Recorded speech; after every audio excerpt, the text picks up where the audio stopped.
Professor, como nós já vimos aqui na série Campeando as Origens, sobre a chegada dos missionários jesuítas no antigo Guairá, o atual estado brasileiro do Paraná. Mas eu gostaria de saber sobre a chegada dos jesuítas no atual Rio Grande do Sul.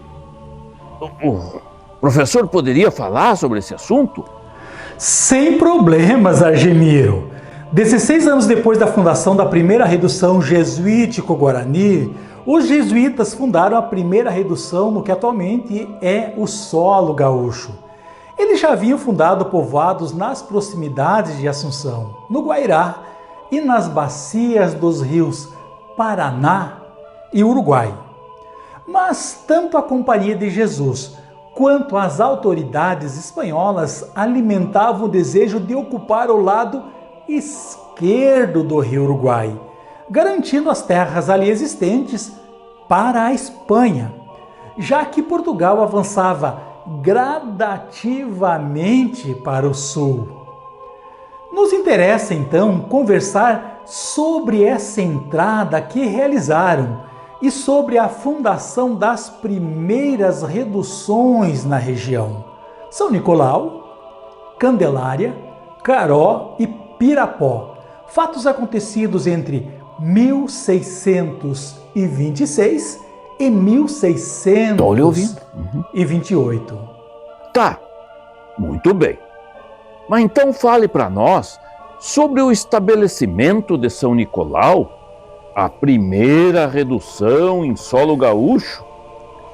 Argemiro, se na região de Concepción, como indicam as fontes históricas jesuíticas, em 1619, o padre Roque Gonzalez de Santa Cruz enfrentou diversos problemas com as lideranças indígenas.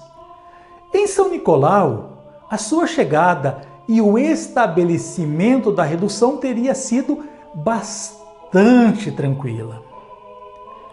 O provincial Nicolas Mastrilho Duran escreveu na carta annua referente a 1626 que a redução ficava situada a 7 léguas da de Concepción, em torno de 35 quilômetros. O padre Roque Gonzalez inaugurou a redução com uma missa solene no dia 3 de maio de 1626. Mas um detalhe chama a atenção no relato do padre provincial. É que de imediato, com a reunião de muitas famílias no local, faltou o alimento para todo aquele povo e instalou-se uma grande fome. Pudera, até que as roças fossem plantadas e colhidas, demandava certo tempo. E em 2 meses se instalaram no povoado 280 famílias. Nos 3 meses seguintes chegaram mais 100. No final de 1627 já eram 500 as famílias da redução.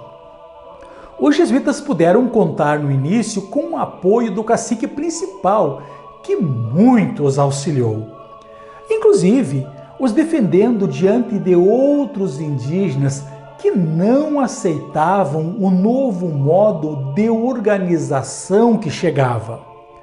O padre Alonso de Aragona, missionário responsável pelo povoado, fazia nos primeiros 2 anos várias diligências nos arredores de São Nicolau e descobriu gente suficiente para fundar outra redução. O padre provincial, seguindo a prática da visita aos seus comandados, visitou São Nicolau no seu início e ficou encantado com a recepção que teve dos indígenas, tendo passado a noite toda em uma cerimônia de recepção. Aliás, algo costumeiro até hoje entre os Guarani.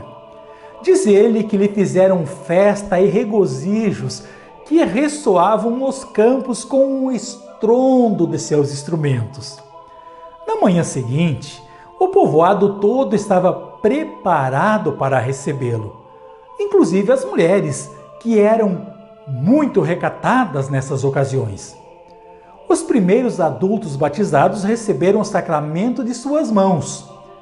Ele percebeu que o alimento diário do padre Aragona eram alguns feijões e carne seca, quando outras reduções enviavam. Certamente a redução melhorou as condições materiais, mas teve de transmigrar para o outro lado do rio Uruguai com os ataques bandeirantes. Muito bem, muito bem. Mas e sobre Candelária? Você falou, professor, no início do episódio. Argemiro, a redução de Nossa Senhora da Candelária foi a segunda fundada em solo gaúcho, em 1627. O padre provincial incumbiu o padre Roque Gonzalez de fundar uma redução às margens do rio chamado à época de Iviquiti, com a finalidade de controlar a passagem de pessoas naquele rio, pois havia informações de que o local possuía muitos indígenas. Mas isso não se mostrou verdadeiro, pois o padre navegou mais de 50 léguas pelo rio e encontrou pouquíssimas pessoas. Ele resolveu explorar o espaço por terra e chegou até uma povoação indígena de um cacique chamado Tavacã, o qual aceitou a proposta de criar ali uma redução. Com a sua ajuda, o padre levantou uma grande cruz e edificou uma pequena igreja, onde rezou uma missa, com a qual deu por estabelecida a redução de Nossa Senhora da Candelária. O padre Roque retornou à visita que fazia às outras reduções, prometendo que voltaria em breve para estabelecer o povoado. Mas quando tentou retornar ao local, foi avisado pelo padre Pedro Romero que os indígenas do Iviquiti estavam alvorotados e se preparavam inclusive para atacar a redução dos reis, e que por isso não prosseguisse a viagem. Mas o padre Roque resolveu descobrir a verdade pessoalmente e se dirigiu até o local onde havia fundado a redução.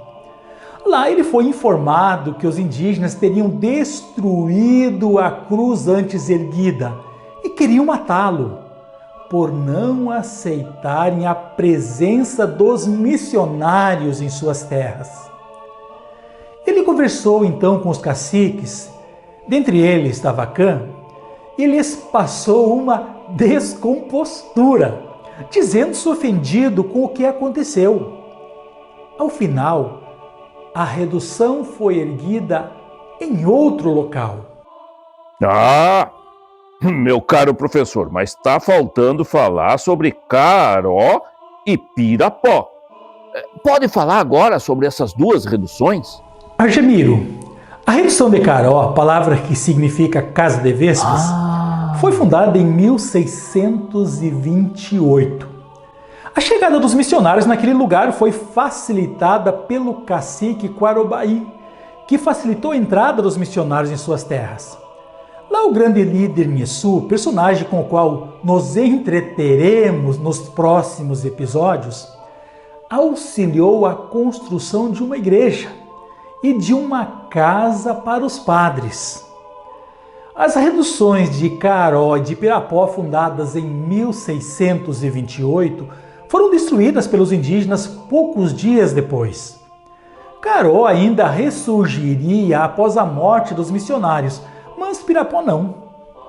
Espero que tenhas gostado do assunto tratado nesse episódio. Até o próximo. Água de EVT. Obrigado.